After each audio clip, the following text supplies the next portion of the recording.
IndiGo സമാനതകളില്ലാത്ത പ്രതിസന്ധിയിലൂടെയാണ് കടന്നുപോയത്. എന്നാലും സാധാരണ നിലയിലേക്ക് ഇൻഡിഗോ എത്തിത്തുടങ്ങുകയാണ്.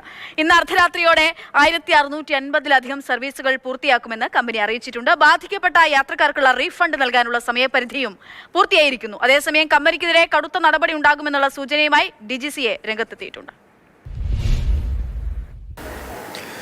ഇൻഡിഗോയുടെ പ്രവർത്തനങ്ങൾ കഴിഞ്ഞ ദിവസങ്ങളെ അപേക്ഷിച്ച് മെച്ചപ്പെട്ട് വരുന്നുണ്ട്. ഇന്നത്തെ ദിവസം പൂർത്തിയാകുമ്പോഴേക്കും 1650 സർവീസുകൾ വിമാന കമ്പനി നടത്തിയിട്ടുണ്ടാകും. പക്ഷേ അപ്പോഴും 650ഓളം സർവീസുകളാണ് ഇന്ന് റദ്ദ് ചെയ്യപ്പെട്ടത്. എന്നാൽ ഓൺ ടൈം പെർഫോമൻസ് വലിയ തോതിൽ മെച്ചപ്പെട്ടിരിക്കുന്നു. ഇന്നത് 75%, ഇന്നലത്തേത് 30%. അതുപോലെ തന്നെ റദ്ദ് ചെയ്യപ്പെട്ട ടിക്കറ്റുകളുടെയും അതുപോലെ ഒരുപാട് സമയപരിധി കഴിഞ്ഞുപോയ ടിക്കറ്റുകളുടെയും റീഫണ്ട് ചെയ്യാനുള്ള സമയപരിധി ഇതിനോടകം അവസാനിച്ചിരിക്കുന്നു. 6200-ലധികം കോടി രൂപയുടെ റീഫണ്ടുകൾ ആ നടപടികളെല്ലാം പൂർത്തിയാക്കിയിട്ടുണ്ട്. അതുപോലെ 3000 യാത്രക്കാരുടെ ബാഗേജുകൾ തിരിച്ച് മടക്കി നൽകിയിട്ടുണ്ട്. അടുത്ത 48 മണിക്കൂറിനകം തന്നെ ആളുകൾക്ക് ബാഗേജുകൾ മുഴുവനായും പൂർണ്ണമായും കൊടുത്തു നൽകുമെന്നുള്ള കാര്യമാണ് ഇതിനോടകം കമ്പനി വ്യക്തമാക്കിയിരിക്കുന്നത്. അതുപോലെ തന്നെ മറ്റ് പ്രവർത്തനങ്ങൾ അടുത്ത ദിവസങ്ങളിൽ മെച്ചപ്പെടും.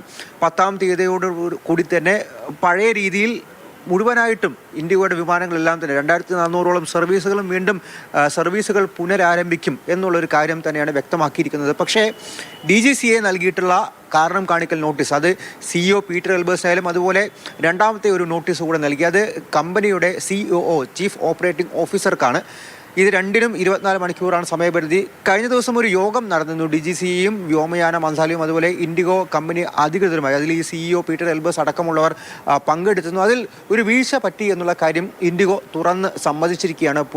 പുതിയ FDTL ചട്ടങ്ങൾ അത് കൃത്യമായി പാലിക്കുന്നതിന് വേണ്ടി സർവീസുകൾ പുനഃക്രമീകരിക്കാനും റോസ്റ്ററിങ് ക്രൂ അംഗങ്ങളുടെയും അതുപോലെ പൈലറ്റുമാരുടെയും എല്ലാം സമയക്രമം ജോലിക്രമം എല്ലാം തന്നെ പുനർനിശ്ചയിക്കാനും വലിയ തോതിൽ വീഴ്ച പറ്റി എന്നുള്ള കാര്യം, ഒപ്പം കോസ്റ്റ് കട്ടിങ്ങിൻ്റെ ഭാഗമായി ആളുകളെ എടുക്കുന്നതിലും ജോലിക്കെടുക്കുന്നതിലും വലിയ തോതിൽ വീഴ്ച പറ്റി എന്നുള്ള കാര്യങ്ങളൊക്കെ തുറന്ന് സമ്മതിച്ചിട്ടുണ്ട്. ഈ പിഴവുകൾക്കെല്ലാം ഒരുപക്ഷെ ഇൻഡിഗോ തന്നെ വലിയ വില നൽകേണ്ടി വരും എന്നുള്ള സൂചനകൾ തന്നെയാണ് ഈ DGCA വൃത്തങ്ങളിൽ നിന്നും ഇപ്പോൾ ലഭ്യമാകുന്നത്.